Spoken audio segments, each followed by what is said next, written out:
बस्तर की बातें कर रहे हैं, बस्तर के लोगों की बातें करते हैं, बस्तर के हित की बात की जाती है, लेकिन बस्तर की बातें करते करते कहीं ना कहीं जो अपनी राजनीतिक महत्वाकांक्षा पूरी करने के लिए जो राजनेताओं के द्वारा जो प्रोपेगेंडा फैलाया जाता है या फिर एक राजनीतिक विचारों से जो काम किया जा रहा है उसका मैं कभी समर्थन नहीं करता हूँ, क्योंकि एक हिंदुस्तान में रहता हूँ और हिंदुस्तान में संविधान से चलता हुआ देश है। संविधान के मुताबिक हर किसी को जीने की आज़ादी है, लेकिन यहाँ पर जो हमारे वीर जवान, जो देश के जवान जो यहाँ पर ड्यूटी कर रहे हैं, आदिवासियों तक हर चीज़, जनजाति लोगों तक सरकार की व्यवस्थाएं पहुँचे, सरकार की रोड पहुँचे, सरकार के द्वारा बनाई गई हर स्कीम उन तक पहुँचे। जिनको रोकने का काम जो नक्सली कर रहे थे, आज उन्हीं ही नक्सलियों को जनता के खून पसीने की कमाई देकर रेड कारपेट बिछाकर मुख्यधारा में लाया जा रहा है और लाखों रुपए का इनाम दिया जा रहा है। कौन सा उन्होंने अच्छा काम किया? उन शहीद परिवारों से पूछो, उनके मन में क्या बीतती होगी। हमारे 76 जवान जो ताड़ मेटला कांड के अंदर जिनको शहीद कर दिया गया, रानी बोदली का कांड जहाँ पर 55 जवानों को जिंदा जला दिया गया, और आज ही उन हत्यारे नक्सलियों को, मैं मेरी बात बड़ी जिम्मेदारी के साथ बोल रहा हूँ कि हत्यारे नक्सलियों को मुख्यधारा में लाया जाता है। और कितनी बेशर्मी की बात है, जिन राजनेताओं को हमने वोट देकर जिताया, जिनके ऊपर हमने जनता ने भरोसा जताया, आज वही जनता के प्रतिनिधि उन लोगों को साथ में लेकर रेड कारपेट बिछा रहे हैं। कहीं ना कहीं ये शहीद परिवारों का अपमान तो है, लेकिन जो भारत के बारे में सोचते हैं, अपने देश के बारे में सोचते हैं, उन लोगों का भी अपमान है। मैं काफ़ी लंबी बातचीत है, एक ड्राइविंग कर रहे हैं, ड्राइविंग करते हुए नहीं करना चाहिए, लेकिन मैंने फ़ोन पकड़ रखा है और मेरे सहयोग में डॉक्टर ओम साहू है, जो काफ़ी पैसे से डॉक्टर भी हैं और पत्रकार भी हैं। अपने कुछ इस मामले में क्या कहना चाहिए डॉक्टर साहब? मैं इस देश में जो ये अभी फ़िलहाल जो स्थिति चल रही है, इसको कभी स्वीकार नहीं करता हूँ। आप इस चीज़ को किस तरह से देखते हैं? जो जवान हमारे सुरक्षा में शहीद हुए, इनके द्वारा जो हत्याएं करी गई हमारे जवानों की, ये बहुत ही गलत है। और जो हत्यारा है उसको आप क्यों रेड कारपेट में बिछा रहे हो? और इनका जो एक स्टेटमेंट आता है कि आप जो है, हम हथियार छोड़े, हमारी विचारधारा वही है। तो मैं ये कहना चाहूँगा, जितने भी बाहर के नक्सली हैं, जिन्होंने आज तक बस्तर को डोमिनेट करके यहाँ के लोगों को बरगला करके जो लड़ाई है, मुठभेड़ है, उसमें झोंका, हमारे लोगों की जान गई। और आज ये बाहर के जो नक्सली है तथा कथित, जैसे अभी पापा राव ने सरेंडर किया, ये 76 जवानों के हमारे हत्या में शामिल था ताड़ मेटला वाले केस में। अगर ऐसे लोगों को अगर आपको मुख्य धारा में लाना है तो मैं बोलूँगा ये बहुत ही गलत है। क्यों? क्योंकि एक हत्यारा है, इसको तो वहीं पे जंगल में ही मार देना चाहिए था। और इसलिए बोल रहा हूँ ताकि इन्होंने 76 जवानों की हत्या करी जो हमारे देश सेवा में ज्वाइन किए थे एज अ फोर्स में। और दूसरी चीज ये है कि अगर वापस मुख्य धारा में लाना ही है तो उनको लाइए जिनको इन्होंने बरगला करके, जिनको पढ़ने नहीं दिया, जिनको बचपन में उठा करके जंगलों में बंदूक थमा दी गई, उनको मुख्य धारा में लाइए, जो बस्तरिया है, मूल बस्तरिया। ना कि इन कहना चाहिए कट्टरपंथी जो विचारधारा के लोग हैं, जो नक्सली हैं, जो बड़े लीडर हैं, उनको तो बिल्कुल भी मुख्य धारा में नहीं लाना चाहिए। मजे की बात यह है कि बस्तर के जो लोग हैं, बस्तर की संस्कृति है, बस्तर के जो लोग हैं, यहाँ के मूल जो बस्तर के लोग हैं, उनके पास आज भी इन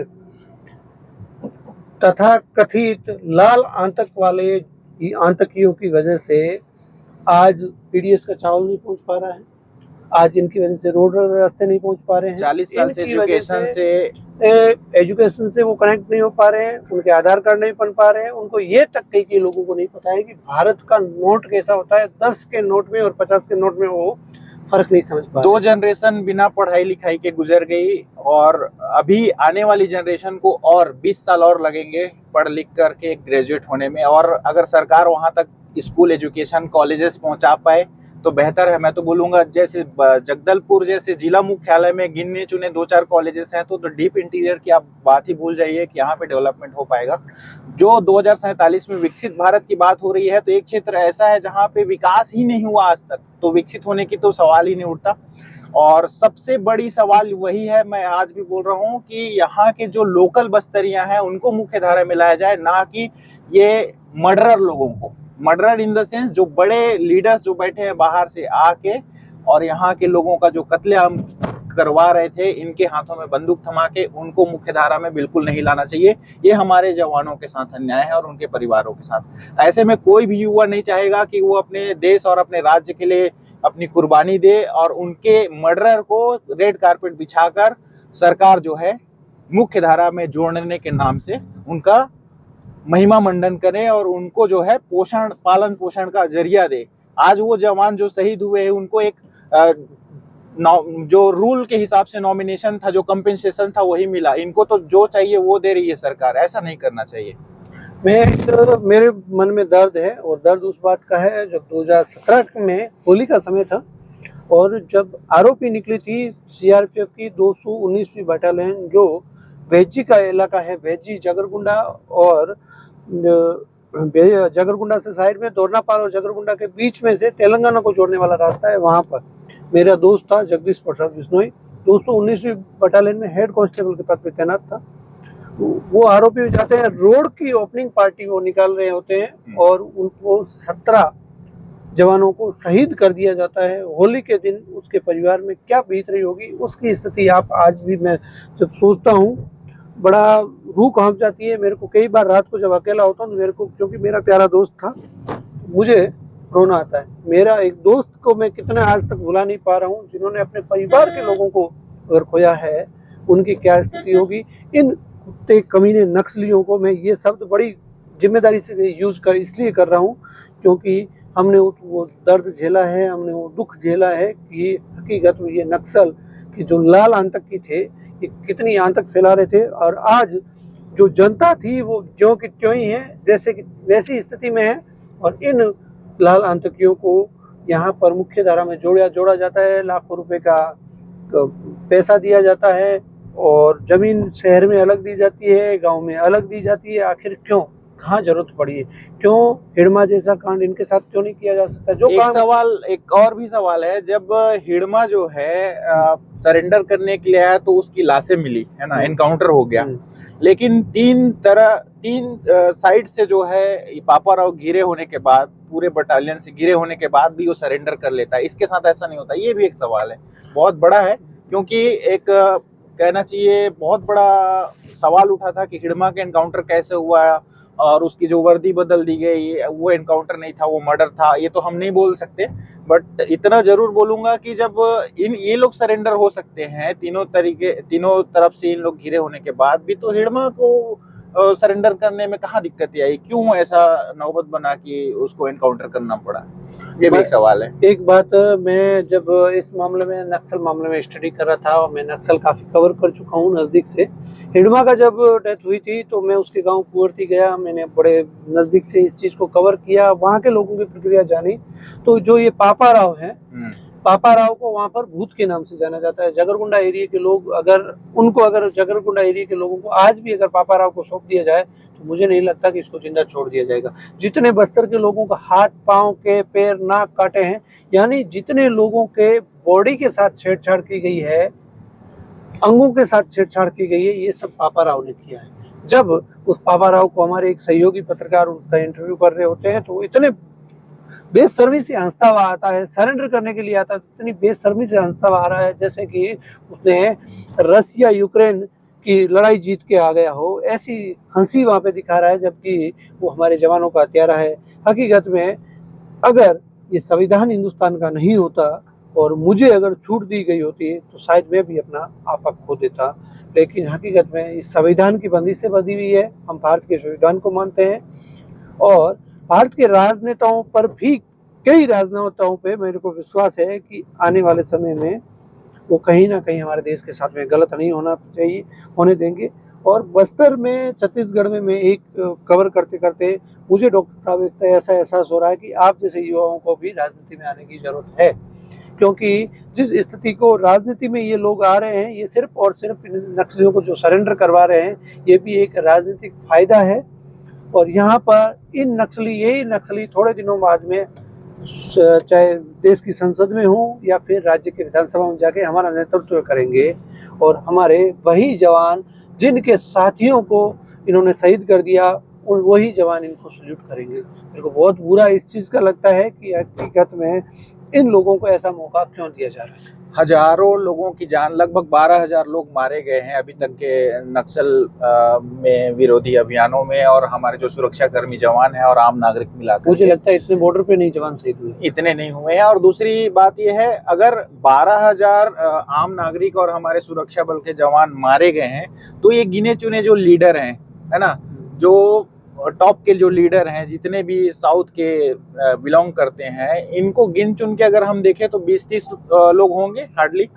ये 20-30 12,000 के अगेंस्ट में क्या है? और जो लाखों लोग जिनको आज तक सुविधाएं नहीं मिली, पढ़ाई लिखाई से वंचित रहे, उनके परिवार कितने के माँ बहन भाई बेटे सब छीन लिए गए, उनके अगेंस्ट में अगर आप देखो तो ये 20-30 लोगों को अगर सरकार इनकाउंटर करती तो क्या बुरा होता? उसमें कौन इनको बोलती कि आपने गलत किया? और मैं बोलता हूँ कहाँ तक इन्होंने सही किया ऐसे लोगों को रेड कारपेट दे करके? और इनको रोजगार क्या? इनको तो एनकाउंटर कर दो या देश से बाहर कर दो, इनको भेज दो चाइना। माओइस्ट को मानते हैं ना, माओ को, तो वहीं भेज दो चाइना, वहीं पे रहेंगे, वहीं उनको पालेंगे। यहाँ क्या जरूरत है? बस्तर में उनकी क्या कंट्रीब्यूशन है?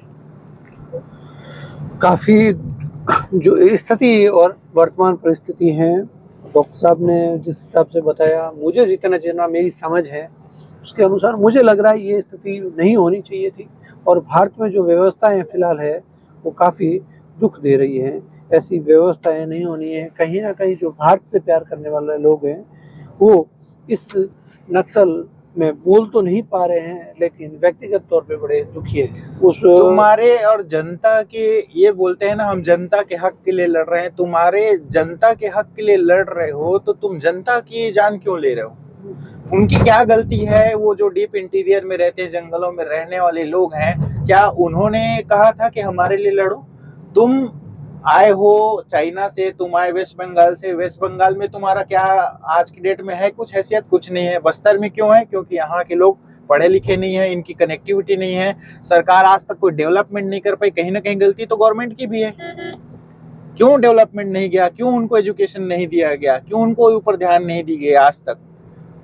80 सालों में, 70 सालों में आज तक क्या हुआ? इस डीप इंटीरियर ट्राइबल एरिया के नाम से 12-12 हजार करोड़ रुपए का फंड देती है सेंट्रल गवर्नमेंट। क्या डेवलपमेंट हुआ है? अगर सही में हमारे पत्रकार भाई लोग जो हमसे पहले पत्रकारिता यहाँ कर रहे थे, अगर सही चीज दिखाते, यथास्थिति दिखाते, तो शायद पिक्चर कुछ और होती। किसी ने हिम्मत नहीं की, और आज हमको बोलने के लिए मजबूर इसलिए होना पड़ रहा है क्योंकि हम देख रहे हैं यहाँ पे क्या हो रही है, और सब आंख बंद करके वाहवाही लूटने में लगे हुए हैं। गवर्नमेंट भी अपना वाहवाही लूटने में लगी हुई है।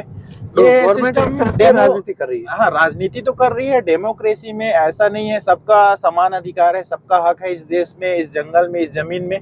लेकिन अगर इन फ्यूचर ऐसा भी हो जाए कि कल की डेट में कारपोरेट हाउस को यहाँ की जमीन और जंगल दे दी जाए, तो लोग तो फिर भी ठगे महसूस करेंगे, क्योंकि पहले तो नक्सलियों ने शोषण करी, अब गवर्नमेंट जो है कॉर्पोरेट के हाथ में देगी, कॉर्पोरेट भी शोषण करेगी, तब क्या करेगी गवर्नमेंट? नहीं, वो तो फिर अलग मसला हो गया, कॉर्पोरेट का बोल देगी। तो अल्टीमेट मैं तो बोलता हूँ लोगों का नुकसान ही है यहाँ के। अगर इनका जमीन आज तक सरकार इनके लिए कुछ नहीं कर पाई, तो आगे भी इनके जमीन के साथ, इनके रहन सहन के साथ छेड़छाड़ नहीं होना चाहिए। और दूसरी चीज रही बात छत्तीसगढ़ के जितने भी सुरक्षा में जो भर्ती अपने जवान हैं उन्होंने शहादत दी है, ये बहुत बड़ी बात है, क्योंकि आज के डेट में कोई 1 रुपया देना नहीं चाहता। भिखारी भीख मांग रहे हैं तो मांगने दो वाली कहानी है। तो सरकार जो नक्सलियों को सरेंडर करवा के इनको रोजगार देंगे, इनको सेल्फ डिपेंडेंट बनाएंगे, ये सब तो हवाई की बात है। पहले तो उन लोगों को रोजगार दो जो यहाँ के मूल निवासी है, जिनके साथ शोषण हुआ है, उनको जॉब दो, उसके बाद तुम नक्सलियों का सोचना। मैं तो ये बोलूंगा। और छत्तीसगढ़ की राजनीति में मेरी अंतिम सवाल है आपसे, छत्तीसगढ़ की राजनीति में एक चीज देखा जाए तो, क्योंकि नक्सलियों को सरेंडर को करवाया जा रहा है, इनको फायदा पहुंचाया जा रहा है, सबसे बड़ी अगर देखा जाए तो यहाँ पर नेताओं की जितनी फौज है वो भी बाहरी नेता जा रहा है, पूरा बाहरी है, कोई लोकल नहीं है यहाँ का। सब दिखावा करते हैं, हम छत्तीसगढ़िया हैं, ये हैं वो हैं, एक्चुअल में कोई नहीं है, सब कहने की बातें हैं। और यहाँ के भोले भाले लोगों को बरगलाना बहुत ही आसान है, और जो मूल छत्तीसगढ़िया है वो छत्तीसगढ़ियों की दुख दर्द और तकलीफ को समझ पाएगा शायद।